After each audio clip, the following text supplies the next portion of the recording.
Alberto Capuzzi é nascido em Jacareí e em novembro vai fazer 62 anos.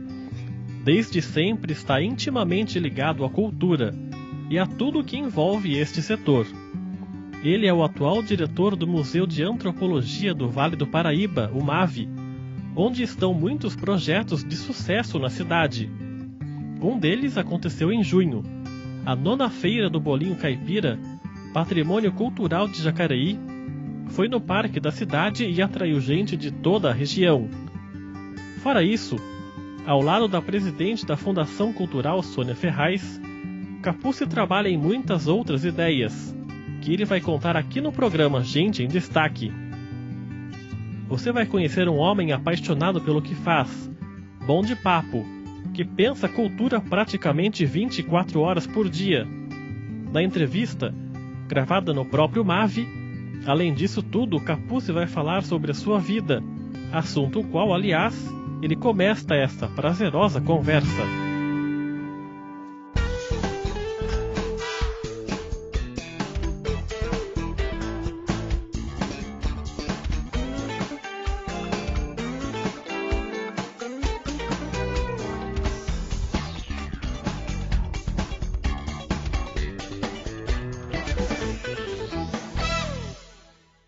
Bom, Capuzzi, obrigado por nos receber aqui no Museu de Antropologia.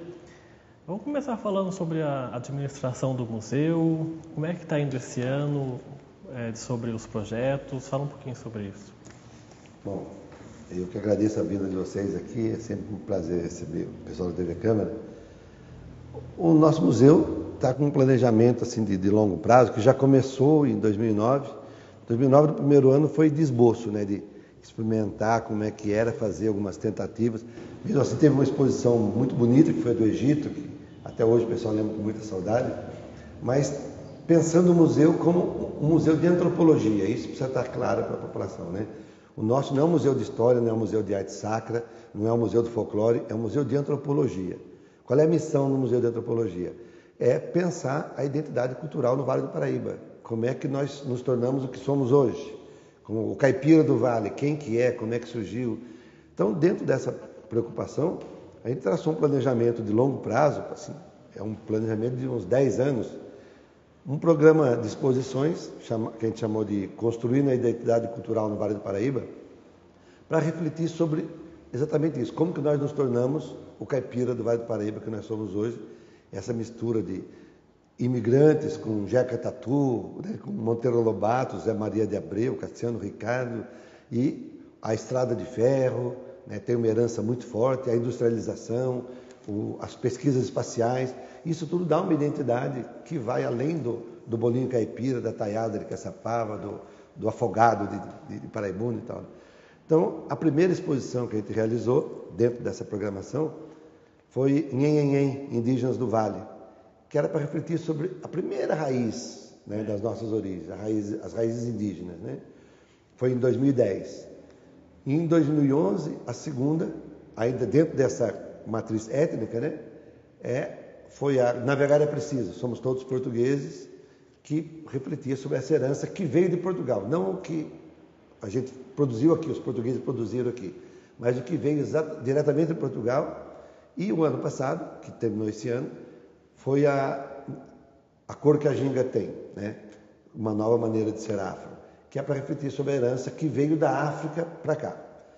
Agora, depois de fim desse período das 3 matrizes étnicas, vamos entrar numa nova fase, que é a mistura dessas 3 matrizes, esse caldeirão cultural do Vale produzir uma coisa diferente do que foi produzido em outros lugares.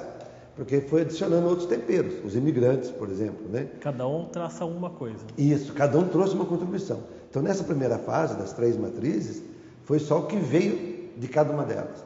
Aí, na segunda fase, entra a mistura. Por exemplo, a feijoada. Ela não existia em Portugal, também não existia na África, e os índios aqui não comiam feijoada, né?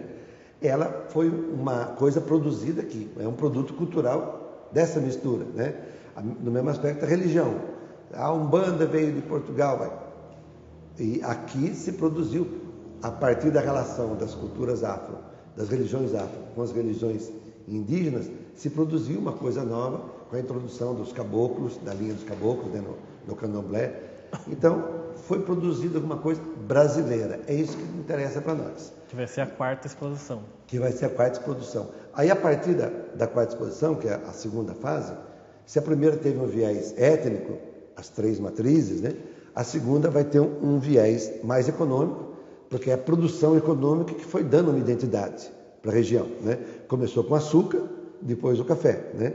Então, e que a gente pode chamar a época do Rio Paraíba do Sul, que o caminho era o Rio Paraíba, para o açúcar e para o café.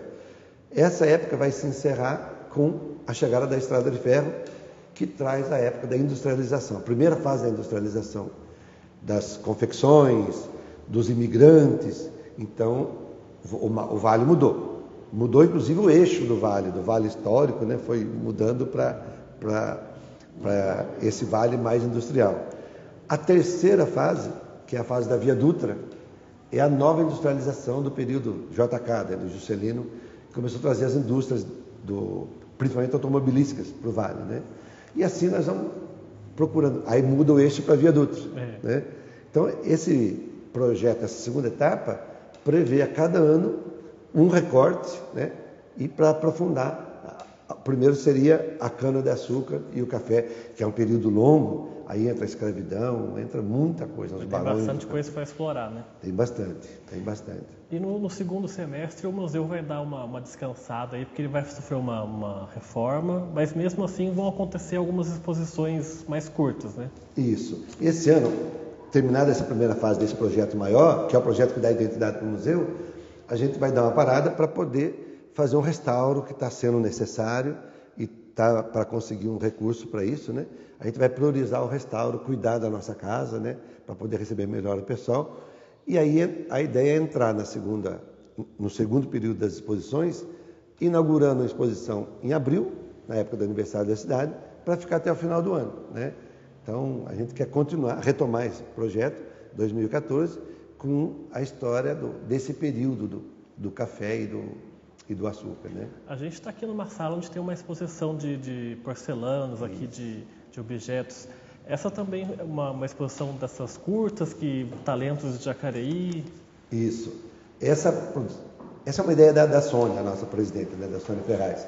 Como a gente tem um programa que é o Inverno Cultural, que a gente aprofunda um pouco a cultura erudita, a cultura mais clássica. Então nós tivemos, sexta e sábado, tivemos concertos aqui no museu, temos masterclasses da música erudita, tem balé, tem dança com as academias de Jacareí, com gente que vem de fora. Ontem teve uma camerata de violões muito boa do pessoal do Conservatório de Tatuí. E a Sônia inventou, há 3 anos atrás, vamos fazer uma exposição também com esse caráter mais sofisticado, né? E foi a primeira exposição que teve a curadoria da Ângela Sestari sobre artes plásticas, né? Só com as mulheres de Jacareí. Aí no segundo ano a Dulce Helena fez a curadoria, foi só com os homens artistas plásticos, né? E esse ano a Sônia convidou a Olga Mesquita, que tem uma longa experiência na área de porcelana, falou, vamos fazer uma exposição só de porcelana. Foi ideia da Sônia também. Aí convidamos a Olga, que gostou, curtiu o convite. E a exposição é feita por ela e as alunas que ela tem, né? Está belíssima, como todo mundo pode ver, né? E são essas exposições de um mês, né, de curta duração. Agosto, como entra o mês do folclore, então vai ter uma exposição chamada São Benedito das Cores.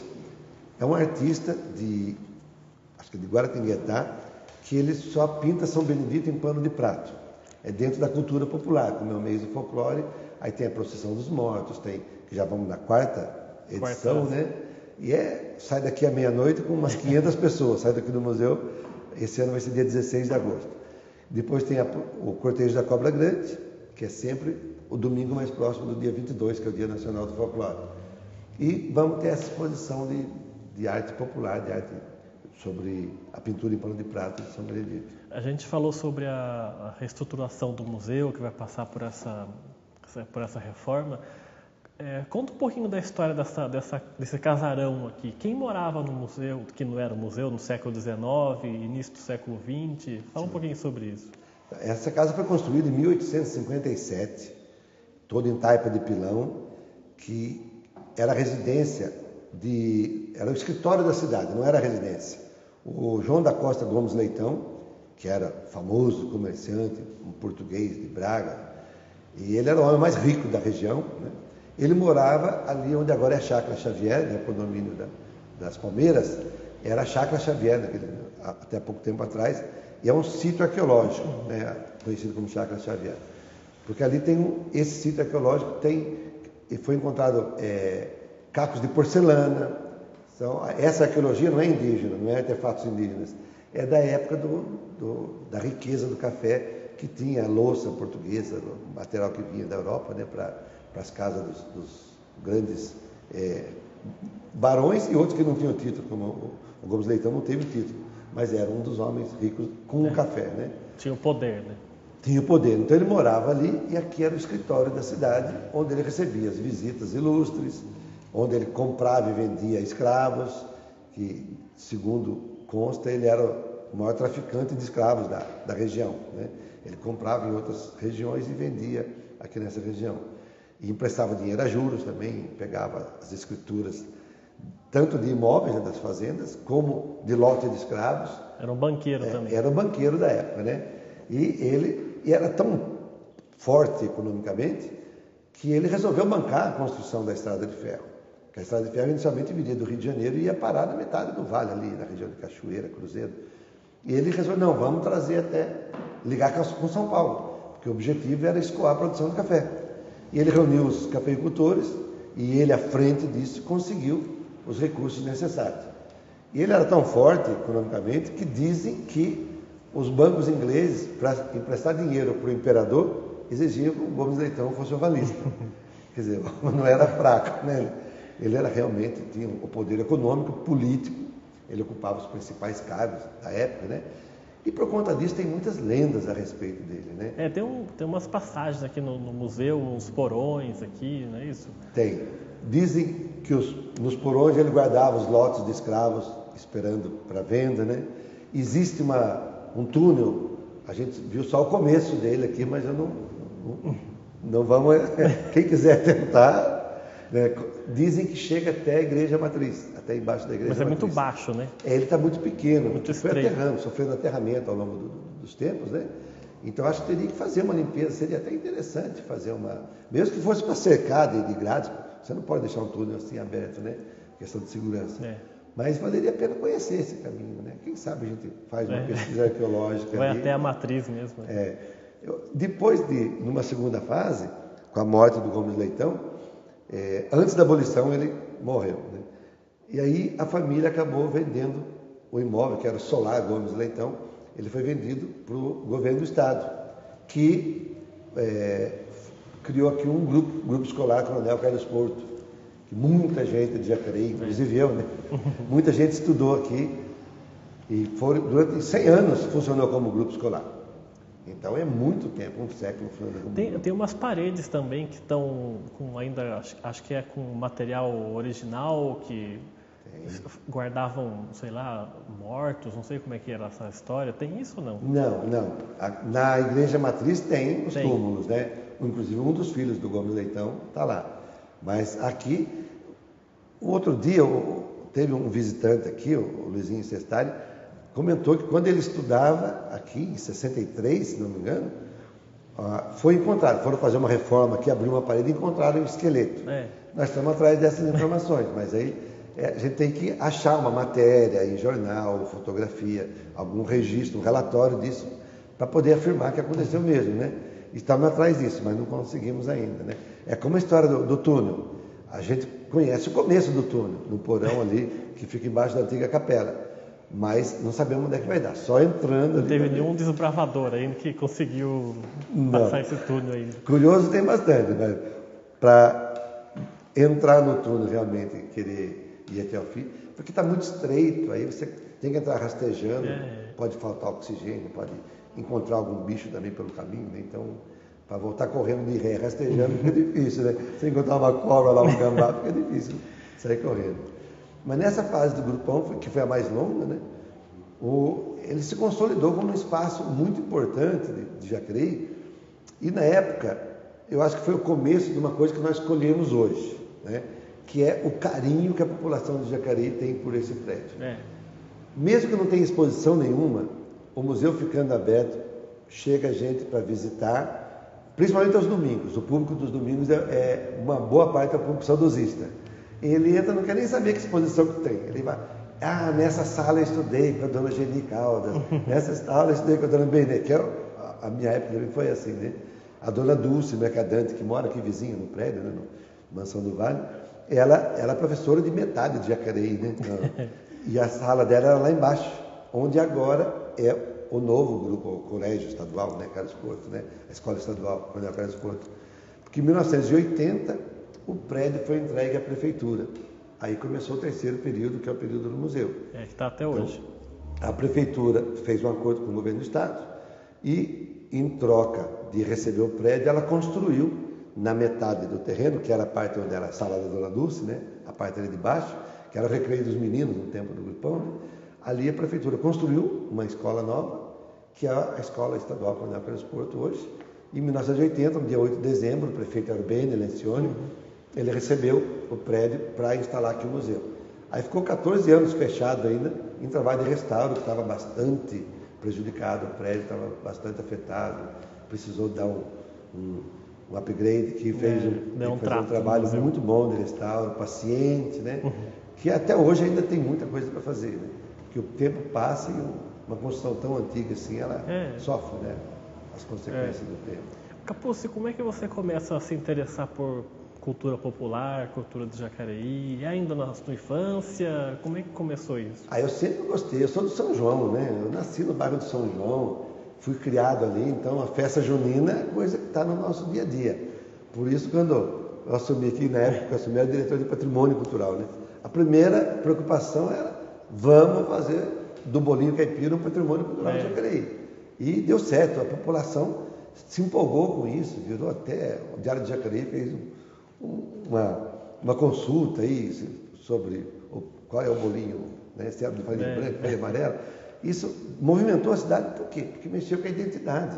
E esse é o papel do Museu de Antropologia, mexer com a identidade. Mas você mesmo, quando criança, adolescente, já se interessava por cultura popular? Sim, moda de viola é uma coisa que a gente gosta, está na raiz da gente. Eu me criei dentro do Mercadão. Meu pai tinha uma banca no mercado municipal.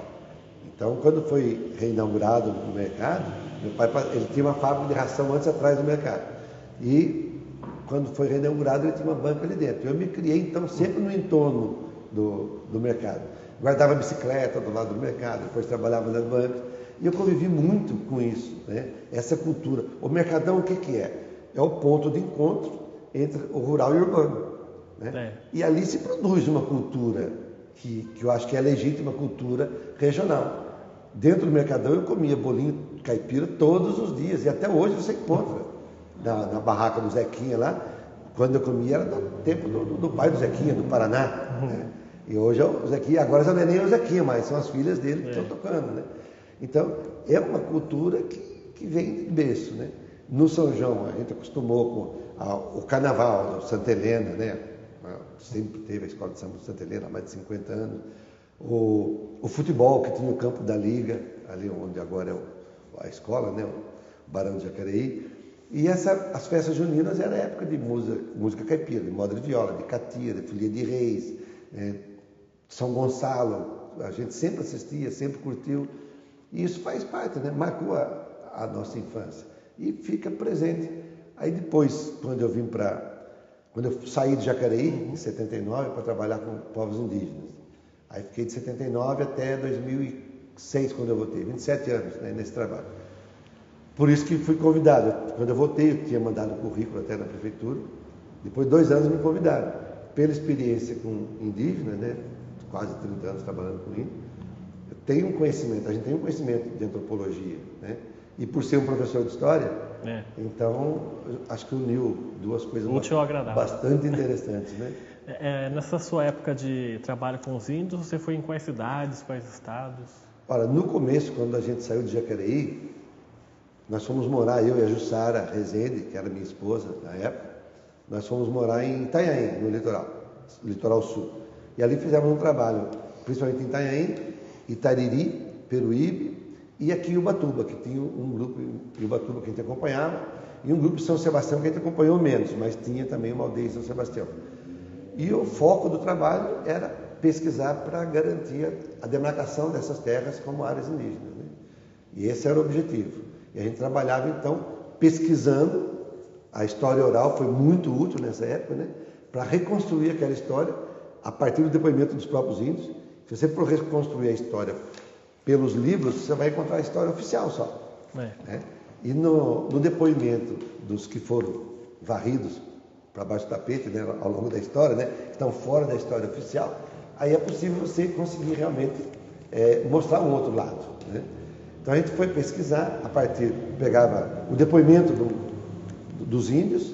Bom, essa, por opção política nossa, essa é a nossa história. E agora vamos atrás de documentos que comprovem isso. E aí vai pesquisar em arquivo público, vai entrevistar pessoas mais antigas. Nós conseguimos, aos poucos, ir comprovando. Tem coisas interessantes, por exemplo, em Itariri, você tem que provar que os índios estavam ali antes do primeiro título que foi dado sobre aquela terra, né? Para poder anular os títulos. Nós conseguimos um livro que foi publicado no Japão, em Tóquio, em 1933, de um arqueólogo chamado Kiju Sakai, porque depoimentos de antigos moradores de Itariri, os amigos nossos da Pastoral da Juventude lá, que recolheram essa informação. Passou uma vez um arqueólogo aqui que estava pesquisando, e ele acho que escreveu um livro, mas nunca publicou aqui, só no Japão. E nós conseguimos um exemplar desse livro no Japão, e com isso a gente conseguiu provar que os índios estavam ali antes do primeiro que recebeu o título da terra ali, né? Então, esse trabalho que me levou a fazer o curso de História, né, que eu sempre gostei de História, mas não era formado em História, para poder especializar mais nesses instrumentos que a faculdade te proporciona, né? E no caso, para nós, a ferramenta mais importante é a história oral. E isso que faz com que a gente consiga acessar as informações daqueles que não têm voz ao longo da história. E aí entra a cultura popular, né? Você vai ouvir, você encontra muitos relatos mesmo de festas populares, mas de quem pesquisou as festas populares. Os protagonistas, os que fazem as festas populares, eles têm pouco espaço na história oficial, né?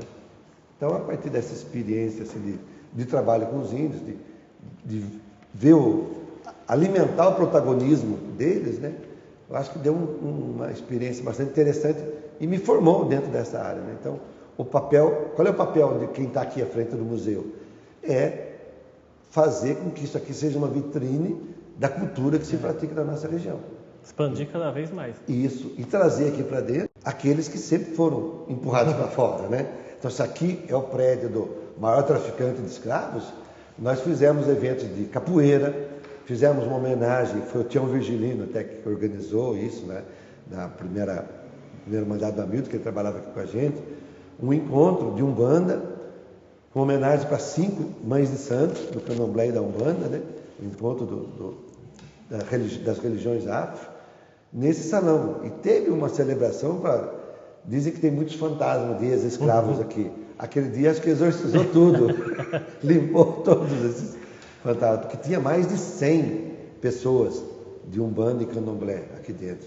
Rezaram, celebraram, então se eles não podiam entrar aqui, se o lugar deles, na época do Gomes Leitão era no porão, agora é no Salão Novo, entendeu?